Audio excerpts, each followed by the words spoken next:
The Matric class of 2023 will sit down for the National Senior Certificate Examinations from October 24 until December 15. Quality Assurance Council Umalusi says it's ready to monitor and moderate the exams. The council gave an update on the state of readiness for the exams earlier on. Let's bring in the SABC News reporter Nozintombi Miya, who's tracking that story live for us.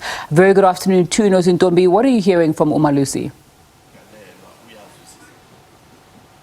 Thank you so much, Nzinga. This is such an important briefing that we're having here today. I mean, we do know that the senior certificate examination process is absolutely critical. And some of the points that came out spoke to the current climate that the matriculants are facing, having to write these exams. A big issue has been the issue of load shedding. Quite a number of these matriculants will be writing some sort of technical exams that do need access to stable electricity. And the CEO raised the critical point of what contingency measures need to be put in place to ensure that the matriculants are not negatively impacted as a result of Eskom's inability to keep the lights on, obviously, during load shedding. And it's not just that that has come out. The critical issue here for Umalusi is to make sure that they maintain their reputation as a quality assurer, and I am joined by the CEO just to talk about a few more of some of the outcomes that came out of the briefing today. Thank you so much for joining me, CEO. A big issue that came out of this briefing was about Umalusi's readiness. How ready is Umalusi? Umalusi is ready to quality assure the 2023 national examinations. We are ready in the sense that we have checked the state of readiness of the different assessment bodies, and we have found them to be ready to run these examinations, looking at 10 key areas of assessment on our side. And in terms of our systems of monitoring these examinations, we are also ready, and it will be all systems go on the side of Umalusi when these examinations commence. 10 key assessments. That's a lot. We're not going to go through all 10. Just briefly, what are the top 5 that you'll be looking at? The top 5 that we've been looking at will be the personnel working in the examination sector to check whether they are qualified and whether we have adequate numbers from the different assessment bodies.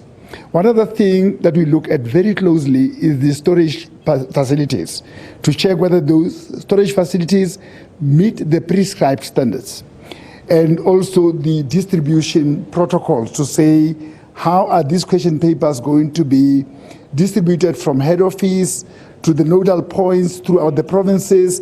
And it needs to be secure, definitely. They have to be secure. The distribution, the storage has to be secure, because we don't want any question paper leakages.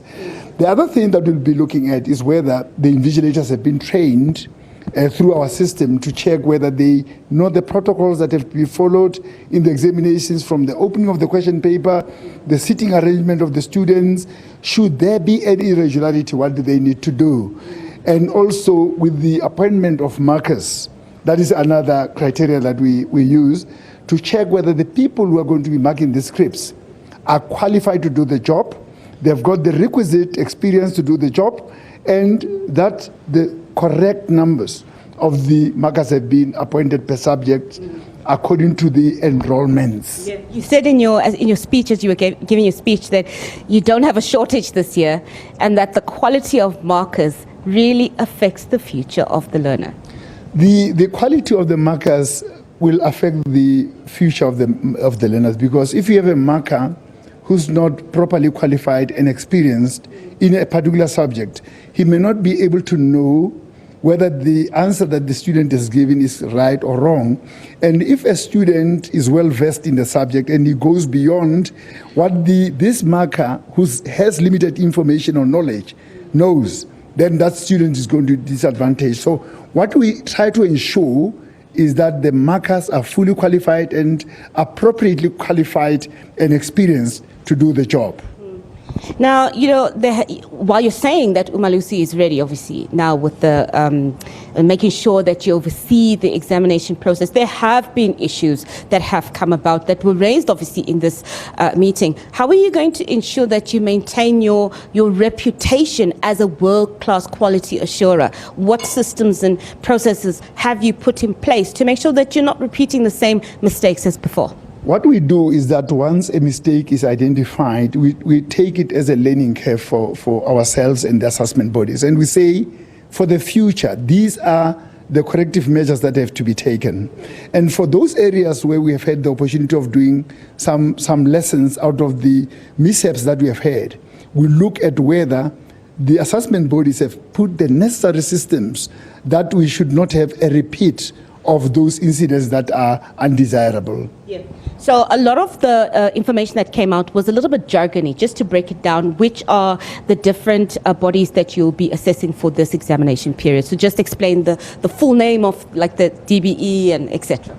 We've got two categories of assessment bodies in this country. We've got the public ones, which are the Department of Basic Education, DBE, and the Department of Higher Education and Training, DHET.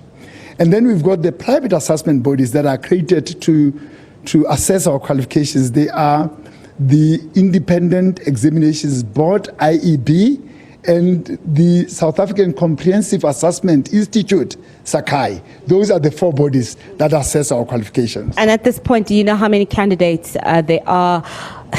I might be putting you on the spot to ask you individually, perhaps overall. Candidates. Okay, let me do individually for the Department of Basic Education, which is 921,000 candidates for the Department of Basic Education, which is the biggest. But overall, we are looking at more than 1 million candidates across the different assessment bodies and across the different qualifications.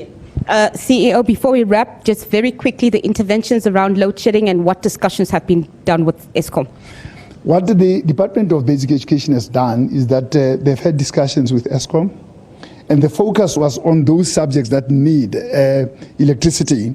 What is important to note is that over and above that, some of the ESCOM systems, as we have seen, are not predictable.